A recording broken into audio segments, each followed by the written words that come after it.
everybody. Welcome back again to a little Austin Sports Weekend. We are filming today in the Autographs Plus store. So thanks for Autographs Plus for sponsoring us.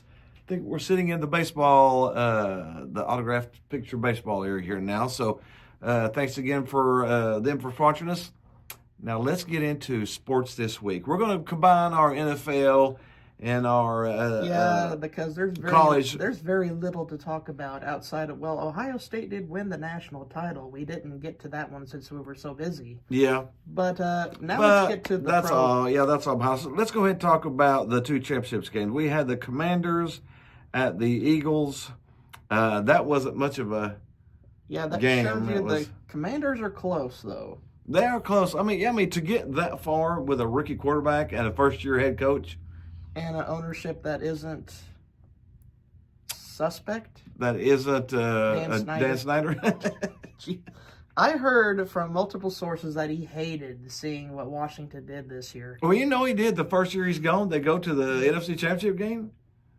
You got to feel like, was it me? Really. But congrats to Philadelphia. They were dynamic. They scored 55 points. Jalen Hurts had 246 yards passing, and he normally does it. He's not the big part of the game passing, but he even got 246 yards passing. Saquon, of course, ripped off 118 yards. Jalen Hurts had 3 rushing touchdowns. Saquon Barkley, who had a fantastic game again. 15 rushes, 7.9 average, and 3 touchdowns on his own. They had 55 points. 55 points in a championship game is a lot. But again, they had 4 rushing touchdowns on the game, so that shows you where the bulk of their offense is still yet. Well, Saquon, the first play of the first run of the game was a 60-yard dash to the end zone. It's crazy. What did the Giants see in letting him go? That's the polarizing one, because Saquon has proved them. You had to give Daniel Jones his contract. Let's move on. Okay. But the Eagles, the team that everybody hated each other and they weren't going to do anything this year, all of a sudden they're in the Super Bowl.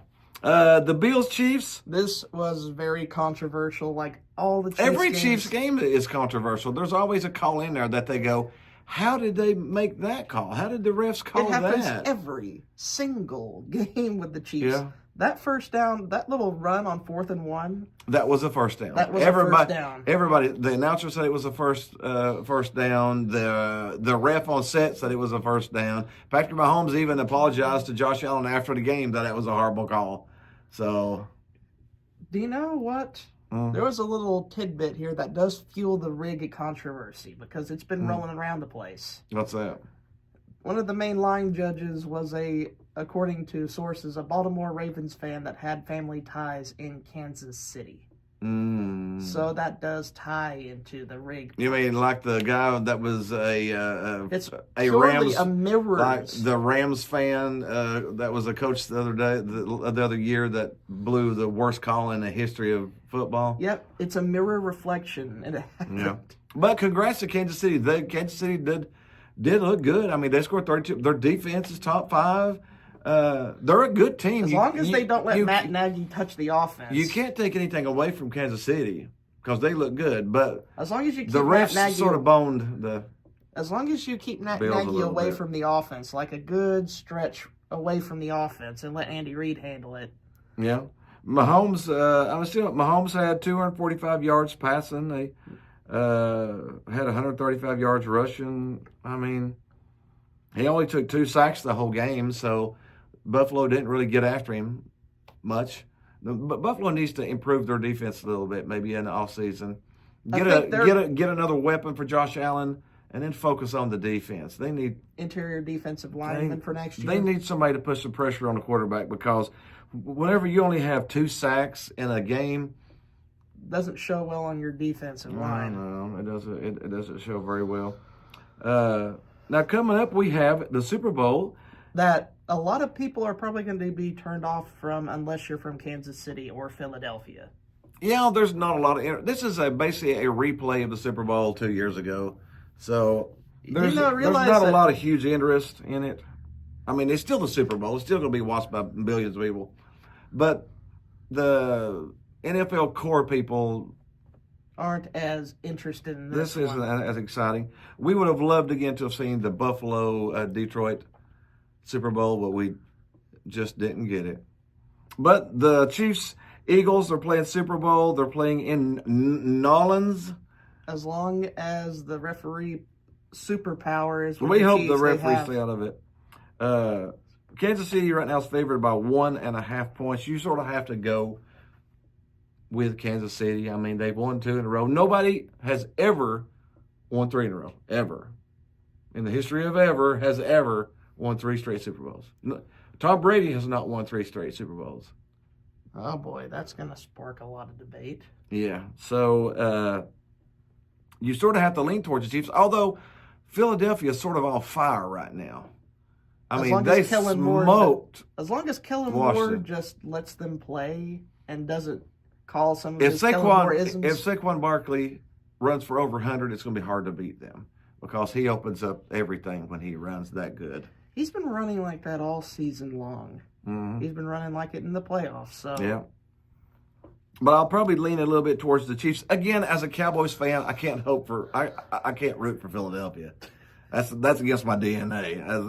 They have cheesesteaks and cheese. They have cheesesteaks. Don't care. as much as I'm not a Kansas City hater. I'm sort of tired of seeing them, but I would sort of have to root for Kansas City. I cannot root for Philadelphia. I can't root for Philadelphia. You can't root for the Eagles? The only way that I could ever root for Philadelphia is if there was a Tennessee volunteer quarterback on the team. I might have to turn towards them a little bit. But until that day, I can't root for Philadelphia. And just really logically, the Chiefs just don't lose. They just don't lose. They don't lose. They have some sort of magic fairy dust. They sprinkle. Horseshoe. When you can take that offensive coordinator and keep on winning, there's some magic fairy dust on that team. And I think that Andy Reid pixie dust is involved. There's something, I don't know. But we'll talk about it probably again next week a little bit because Super Bowl's a couple weeks off still yet. All right, let's go ahead and jump into some college basketball. That's where the real meat and grind of this season is. Yeah, I love some college basketball. And we're almost in February, so March is a-coming, baby. March is a-coming. One of my favorite times. We'll just go ahead and run through the top 10 here real quick again. This week we got number 1 is Auburn. They got all 62 votes. And they were unanimous. I mean, they've been the best team in the country for a good chunk of the year. Now they are 18-1. Number 2 is Duke, with a sensational freshman and Cooper Flagg. Now Auburn. We'll go back to Auburn. Don't want to get off too fast. Auburn and Tennessee played, and Auburn won by 2 points in Auburn. Really, it was a defensive struggle, but. Tennessee's we'll get to this later. Tennessee struggles a little bit to close on close games. They can get to the close games, but they're struggling a little bit on close games. But Auburn, they got Broome back. And that people were worried a little bit how long he would be out, but he came back quicker than what people thought. Seemed to be a lot more minor than we had anticipated there. Yeah. Again, we got Duke with Cooper Flagg. They're in the worst conference. The ACC is the worst conference out of the Power 4, Power 5, how many of them there are in basketball? Well, there is probably one team looking to try to compete, at least. Louisville is... What a revival they've had this year. Yeah. Ever since they're on an 11-game winning streak. Yeah, what was their record last year? 8-24, with Kenny Payne being the worst head coach in America. They're 15-5 right now. They're actually 16-5. No, 16-5, yeah. They've won 12 consecutive games. That is crazy. That was the team we beat in November. Yeah, yeah. So, but Duke does have the best player in the country. That's sort of hands down. Everybody's accepting Cooper Flagg as the superstar that's going to be in the leagues next year. We got Iowa State rolling in. Now, the top 5 teams stayed the top 5 from last week. There's not much of a change with it. Iowa State remains number 3. They've come close to losing a few games, but they've remained solid, still the same. Now they are 17-2. We got number 4, Alabama. Alabama is basically a run and gun team if there ever was one. Very high scoring. But they give up points. They give up some points, but they're so good. You might have to try to contain them. You can't really stop the offensive flow they have. You just hope that you can score 90 because they're going to score. It's 80 guaranteed. Yeah, easy, yeah. We got Florida coming in at number 5. Florida's sort of one of the surpriser teams. They're 18-2. They actually have a 1-game better record than Alabama. But their rebounding is some of the best in the country. They have a lot of great rebounders on that roster. Mm-hmm. And they've got some decent offense, too. They got some pretty good scoring on there, too. Average 85 a game. Yeah. Houston jumps up 1 spot into number 6. Under Kelvin Sampson, they've been a constant. It doesn't matter. They lost almost all their players from last year. But Houston keeps on humming. Kelvin Sampson seems to be a pretty good coach. And their defense focused. They have the number 1 scoring defense in America at 53.9 points per game. That's a little crazy, isn't it? They have the number 1 scoring defense, the Cougars. And last year, they were like 90 points a game. Good coaching. Kelvin Sampson. Good coaching. Number 7, speaking of good coaching, number 7.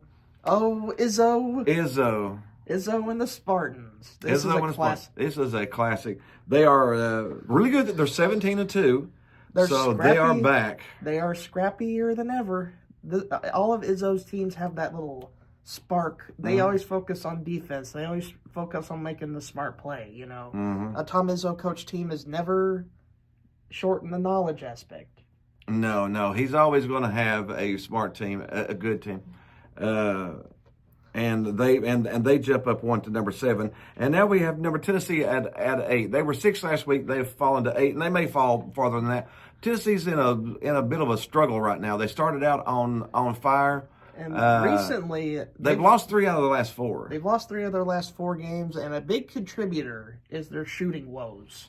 They don't actually have really a go-to guy in the stretch. They lost against Kentucky. Now, Tennessee was favored by 10.5 points. Tennessee was at home. Tennessee had won 11 straight games by double digits. At home. And they went in and shot 11 for 45 from three-pointers. And I don't even know why they shot that many three-pointers. That's some of the worst shot selection I've seen. I don't know, yeah. I was very Tennessee critical. Out-rebounded them. Outpassed them. Outstole. Had fewer turnovers. Outshot them by 20. Shot 22 more shots than Kentucky, and lost.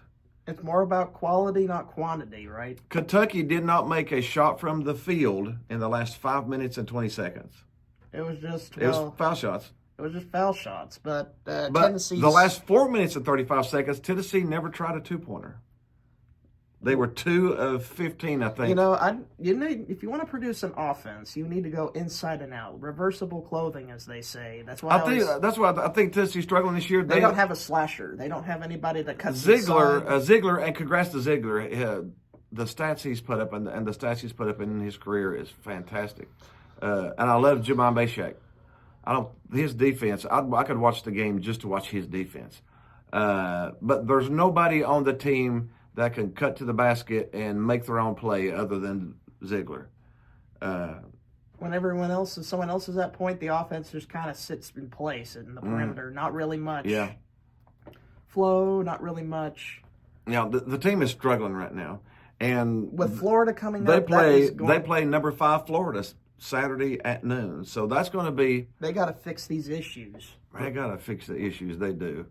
Before they stare at a 4 out of 5. If they lose to Florida, that'll be 3 losses in a row, and that's a tumble.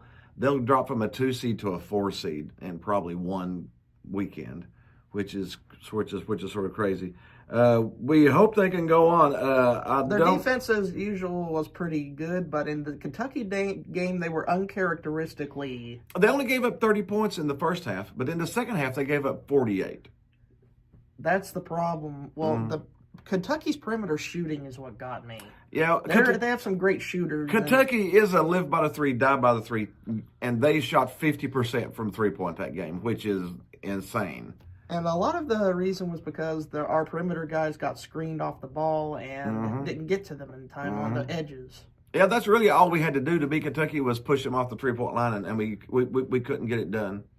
The second half, we just couldn't get it done. And so let's move on to Marquette. Yeah, Marquette is number 9. They jump up 1. Kentucky dropped out of the top 10, but they might be back in this week. So Marquette is number 9. Again, they're 17-3 and looking pretty good. Amongst the best in the Big East. And the Big East is a very interesting conference this year, like at most years. They are. I like Big East basketball. It's good stuff. And we don't get to talk about it enough on this show. No. Number 10, we round out the top 10 with Purdue jumping in. Are you on the train? Not really. I don't. Without, they had Zach Edey last year, which was, a monster. Foul Ming. He was a monster on the inside. You couldn't hardly stop him because they never called fouls on him. But maybe a little more bias leaking out of there, huh? Leak of there, maybe. So it's going to be. They've still got a good team, but I'm not, super impressed with them with what they've got here. Kansas is sneaking up on them. Kentucky's sneaking up on them. There's some teams that are sneaking up. But that rounds out the top 10 in college basketball. Is there any other news in the sports world that we need to talk about? Any coaching changes or anything going on?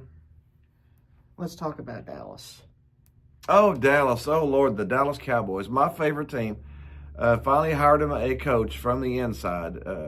Brian Schottenheimer. Brian Schottenheimer. And they got hammered on social media. Yeah.